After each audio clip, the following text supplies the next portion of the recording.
Have you ever seen a river that cuts its way through land, full of bends and twists? A river may be calm and quiet, yet it never stops moving.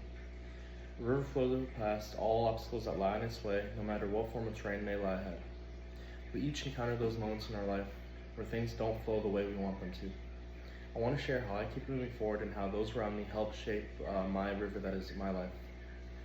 I flow through my life like a river, shaped by my experiences, guided by my surroundings, and constantly adapting as I carve my way through the obstacles in my path.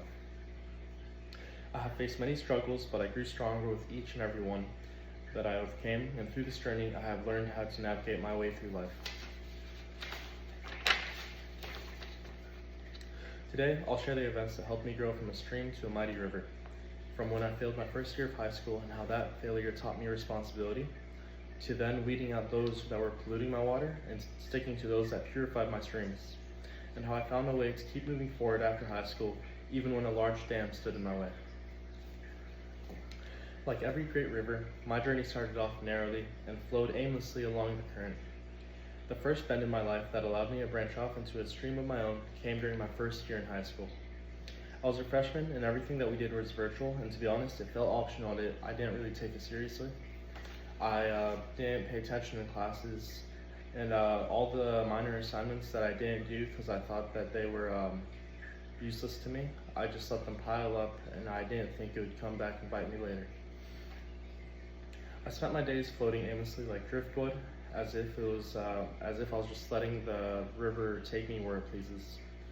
But once the end of the year rolled along, I found that all those small assignments that I ignored, they came back and they bit me, even though I thought they wouldn't. And I failed my first year of high school, forcing me to take summer classes. That's if I wanted to move on to the next grade. At first I was upset with myself, embarrassed by my own failure. However, as the summer went by, I quickly found that summer camp wasn't as bad as I thought it was going to be. And instead, I learned to improve myself through it. I realized that I could no longer cling to the branch that was floating along the stream, and that if I wanted to change my future, I would have to carve the path myself.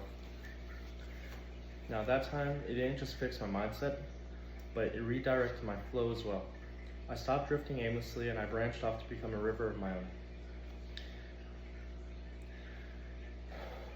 Now that I have spoken about how I was becoming more than a branch floating in the river to a mighty river of my own, I'll explore the people that shaped my curves and bends. As I evolved from a branch to a stream, I began flowing down a path of my own, and as I traveled on, I realized not every stream was there to help me grow. Some streams polluted my waters, and some overtook me. During my sophomore year, I met people who I enjoyed being around. However, some of those people, they were doing me more harm than they were doing me good by me hanging around with them. I realized that their actions influenced my current and would eventually destroy the stream that I worked so hard to build up. So I decided to step away from all those pollutants and the ripples so that I could find others who would help purify me. Once I stepped away from them, I quickly found a supportive group of people in the chorus and the theater department, and they helped me discover things that I never even knew about myself. They encouraged me to try new things, and they gave me a sense of belonging, and for that, I'm forever grateful. After spending the rest of my time in high school learning from them, I learned a valuable lesson.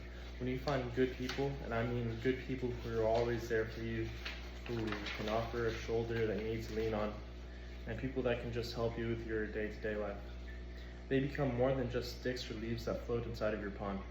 They become the bends and the currents that shape your flow and guide your path, helping you avoid the wrong path and guiding you down the right path. Now that I cleaned up my waters in high school, it was time for me to move ahead with my life. However, I discovered quickly that there was a large dam blocking my way. After high school, I didn't know what I wanted to do with my life. When I looked at my friends or my siblings, I saw they all had plans and they knew what they wanted to do with their futures, but I didn't know what I wanted to do. The pressure I felt when thinking about work, college, and expectations was almost enough to flood my surroundings, ruining the pristine water that I worked so hard to build. I found myself drifting along the first river again, not knowing where I was headed, and at one point I just stopped and floated in the still water.